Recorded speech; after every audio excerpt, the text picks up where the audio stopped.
मुसलमानों का ना ही विरोध करते, बस वो अपने भारतीय कल्चर को प्रमोट करने की प्रयास करते हैं। बेरोजगारी है, देश में बदहाली है, देश में गुंडा राज भी है। अरे फायदा तो बीजेपी को मिलेगा और किसको मिलेगा। अच्छा, डूबती हुई नैया में हर कोई सवार नहीं होना चाहता है।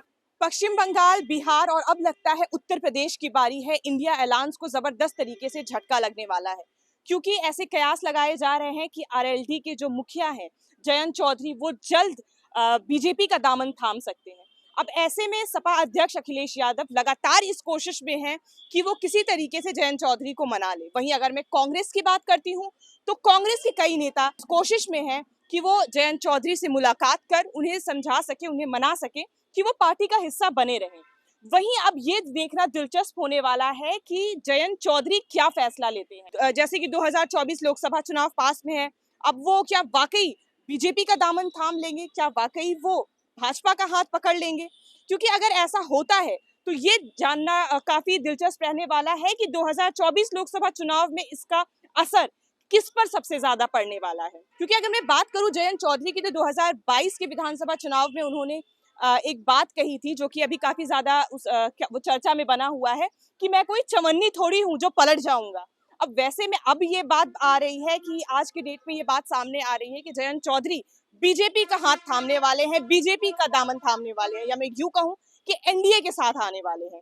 तो चलिए जनता से जानते हैं कि उनकी क्या राय है इस पूरे मामले को लेकर। 2022 के विधानसभा चुनाव की अगर मैं बात करती हूँ, उस दौरान उन्होंने कहा था कि मैं चवन्नी थोड़ी हूँ जो पलट जाऊंगा। अब ऐसे में ये कयास है कि वो बीजेपी में आज के डेट में वो शामिल होने वाले हैं। कैसे देखते हैं आप इसे? देखिए, उन्होंने भले बोल दिया था मैं चवन्नी नहीं हूँ पलट जाऊंगा, बट ये डूबती हुई नैया में हर कोई सवार नहीं होना चाहता है। आपके हिसाब से कौन डूबती हुई नहीं है? इंडिया गठबंधन की जिसने कयास लगाई, जिसने शुरू किया, वो खुद भाई साहब वापस इधर आ गए और प्रधानमंत्री मोदी की बड़ाई करने लगे। दूसरी बात ये कि विधानसभा चुनाव में वो देख चुके हैं कि क्या हुआ उस चवन्नी का जो पलट नहीं रही थी। और कोई भी नेता ये नहीं चाहेगा। देखिए, उनकी फेस वैल्यू बहुत है पश्चिम में, ये कोई उस बात को दरकिनार नहीं कर सकता है। और पश्चिम के जो 17% जाट वोटर है वो सीधे सीधे उनसे कनेक्टेड है। बट जातिगत आधार पे वोटिंग के अलावा भी आज का जो यूथ है वो अपने बेनिफिट और इंफ्रास्ट्रक्चर और बाकी चीजों पे वोट करेगा। तो इसमें जयंत चौधरी का पर्सनल नुकसान भी हो रहा है कि अगर वो ऐसे इस साइड पे खड़े होते हैं जिसको शायद यूथ सपोर्ट ना करे। मैम, ये एक तरीके से ये है कि उनकी पार्टी में उनके जगह को अगर नहीं मिल रहा है तो वो दूसरे पार्टी में खोज रहे हैं। तो ये उनकी प्रॉब्लम्स को दर्शाता है कि वो सोच रहे हैं कि अब आने वाले समय में बीजेपी जो है वही उभरेगा। हर किसी को यही लग रहा है कि बीजेपी ही आएगा, क्योंकि बीजेपी, मुझे जहाँ तक लगता है कि मोदी के अलावा कोई अभी उनके अलावा पीएम बनने के योग्य मुझे नहीं दिखता। कयास लगाए जा रहे हैं कि जयंत चौधरी बीजेपी में शामिल हो सकते हैं। आपको क्या लगता है, क्या वाकई बीजेपी में शामिल हो सकते हैं? बीजेपी वाले हवा उड़ा रहे हैं। हवा उड़ा रहे? क्यों हवा उड़ा रहे हैं? ऐसे कि ताकि लोग प्रभावित हो उससे। अच्छा। मेरे पक्ष में है इसलिए। अच्छा, आपको क्या लगता है कि सीट शेयरिंग को लेकर जो है, ये बात तो है कि सीट शेयरिंग को लेकर सपा में और जो है जयंत चौधरी में, अखिलेश यादव और जयंत चौधरी में बात नहीं बन पा रही है, इसे आप कैसे देखते हैं?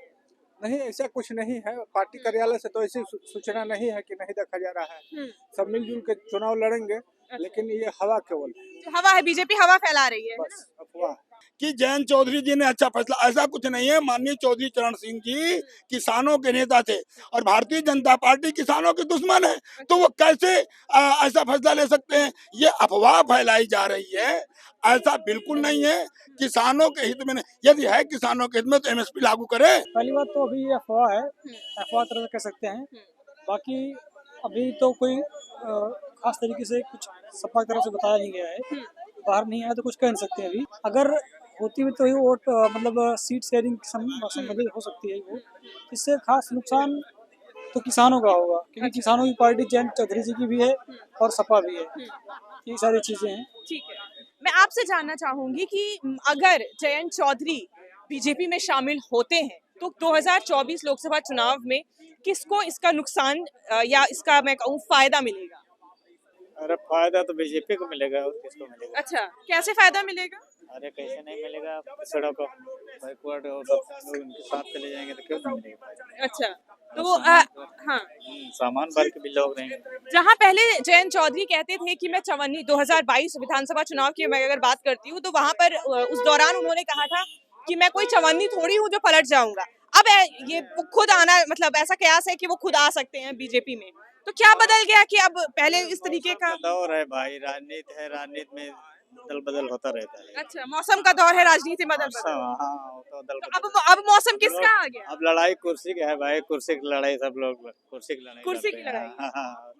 देखिए अभी ऐसा तो कुछ नहीं है, जहाँ तक मुझे ऐसा लग रहा है कि ये जनता को बरगलाने के लिए ऐसा सब कर रही है। ये जो सरकार है, वर्तमान सरकार, इंडिया गठबंधन को बदनाम करने के लिए, तोड़ने के लिए, कि कोई और न रहे।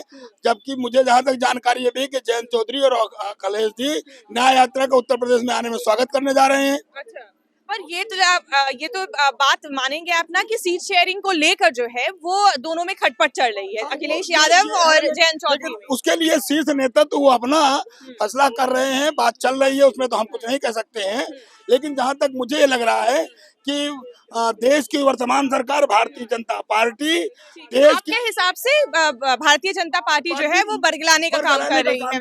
जी, वो बरगलाने का काम कर रही है, वो तोड़ने का काम कर रही है, ताकि फिर से हम सत्ता में बने रहें। पर क्या आपको लगता है कि किसी पार्टी के बरगलाने से जनता उनकी बातों में आ जाएगी? नहीं, ऐसा नहीं है। जनता तो समझ रही है ना कि देश में बेरोजगारी है, देश में बदहाली है, देश में गुंडा राज भी है। इस समय ऐसा कुछ नहीं, तो जनता तो सब समझ रही है कि इनके ईडी वीडी सीडी जो भी इनके खिलाफ जाता है, उसके खिलाफ ईडी लगवा देते हैं, उसके खिलाफ सीबीआई लगवा देते हैं। और जो नहीं है तो जो इनके साथ चला जाता है तो धुल जाता है, चाहे जितना बड़ा भ्रष्टाचारी हो। अच्छा, आपके हिसाब से जो बीजेपी में आ जाता है वो डिटर्जेंट पाउडर से वो धो उठता है, धुल जाता है। ये इनकी तो माननीय नीतीश जी को भी इन्होंने, हेमंत सोरेन नहीं झुके तो उन्हें जेल भिजवा दिया, पुराने के जबरदस्ती उन पे केस लगाए गए। और अभी इन्होंने, आप चंडीगढ़ के मेयर चुनाव में देख लीजिए कि चंडीगढ़ के चुनाव में इन्होंने खुले आम डकैती डलवाई और इनकी साजिश हुई, लेकिन उनके खिलाफ ना ईडी लग रही, ना सीडी लग रही, ना जबकि सबको सब जेल में होने चाहिए। क्यों? क्योंकि ये तानाशाह सरकार है। जनता इस बात को जान रही है, जनता इनको आने वाले समय सबक सिखाएगी, बशर्ते इनकी तरफ से जो इनके चुनाव लड़ते हैं, जिला अधिकारी लड़ते हैं, चुनाव आयोग, यो बीजेपी की तरफ से चुनाव लड़ते हैं। अच्छा, अब चुनाव आयोग भी बीजेपी में मिल गए? सब मिले हुए। क्यों? इसीलिए तो ईवीएम नहीं हटा रहे हैं, क्योंकि ये ईवीएम से भी चुनाव जीतना चाहते हैं। ये ईवीएम हटा के देख ले, जनता को सबक सिखा देगी।